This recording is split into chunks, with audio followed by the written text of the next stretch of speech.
Right, so as the world once more mounts protests against the Israeli genocide and in solidarity with the people of Gaza and the people of Yemen this time around as well this weekend, in light of the attacks by the US and the UK on them for daring to hold Israel to account and demand they end their genocide at Gaza, there is one particular protest happening this weekend which might carry more weight than most, because it is in a position to shine a light on the UK involvement right now, which the mainstream media are predictably ignoring, and that is the protest planned for tomorrow taking place on the island of Cyprus, outside of the RAF base on Akrotiri, which has been used as a staging ground for both the UK and the US's flights into and out of Israel, presumably delivering supplies of arms amongst other things. We can only guess at, we can only presume, because the UK government are remaining very, very tight-lipped about that.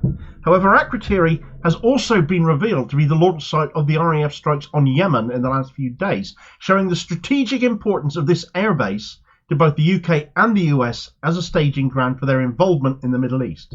More attention needs to be paid to this. More questions need asking of the government of the action being taken by the military coming out of Cyprus. The months of silence over this airbase are damning, and the people of Cyprus themselves have now said, enough is enough. Right, so RAF Akrotiri on Cyprus, a UK airbase that's featured in a couple of my videos in recent months, being used as a staging ground for the UK, obviously, but also for US forces who have been permitted to use it, many flights of whom have been tracked flying into and out of Israel, Tel Aviv, presumably carrying much of the weaponry being supplied to Israel by the US that has bypassed Congress on 2 occasions and then some, and the UK as well, which in turn is being used against the people of Gaza as genocide and ethnic cleansing continues, and continues to be enabled by states aiding and abetting them.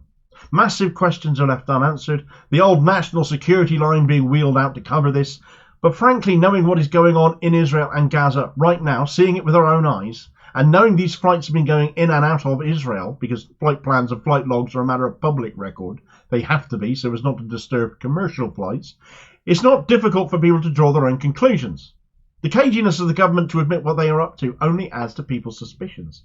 But nothing quite screams, you're guilty of enabling genocide, quite like local Cypriots now organising not just a protest for Gaza, and indeed Yemen too, as they now come under assault from daring to challenge Israel economically, stymieing their shipping, offending those state actors, literally arming the occupiers and oppressors, to the point they're now going to go to war with Yemen over it, but organising a protest at RAF Akrotiri itself this time. The UK have been a lot less cagey about their strikes on Yemen than they are about possible flights in and out of Israel. They've been boasting about it, really, able to justify that in the name of protecting global shipping, despite the Houthis in Yemen only blockading Israeli shipping and having killed nobody in the process. No deaths at all recorded until the UK and the US have got involved, and now Houthis have died, not just in blockaded shipping, but on land, thanks to the bombing carried out by the US and the UK that launched from Akrotiri. According to Cypriot news outlet Phil News, in an operation led by the United States, the Royal Air Force of the United Kingdom deployed 2 pairs of Typhoon FGR-4 aircraft from the Akrotiri base in Cyprus to conduct strikes against Houthi rebel targets in Yemen. The strikes, carried out with the support of Voyager-type aerial refueling aircraft, used guided Paveway 4 missiles.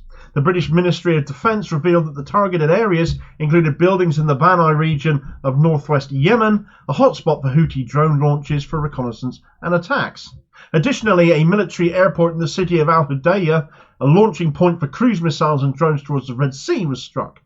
Describing the attacks as carefully coordinated effort to limit Houthi violations of international law in the Red Sea, the British ministry highlighted the operation's focus on minimising risks to civilians, leading to the decision to carry it out during the night. Minimising risks to civilians, eh? Is that in the same way Israel do it or no? Of course, all this talk of upholding international law is a sham when Israel have violated it by occupying Palestine since 1967, but we always ignore that one, don't we? There's also an element of the Tories thinking this kind of military action might help their polling, perhaps, a possible Falklands moment, which of course saved Margaret Thatcher's premiership and the damage to this country her political survival brought. But with the vast majority of people in this day and age not only better informed, thanks to social media giving people so much more access to so many more news outlets, no longer reliant on biased British mainstream sources to inform them. Therefore, I think their hopes on that score for the birds.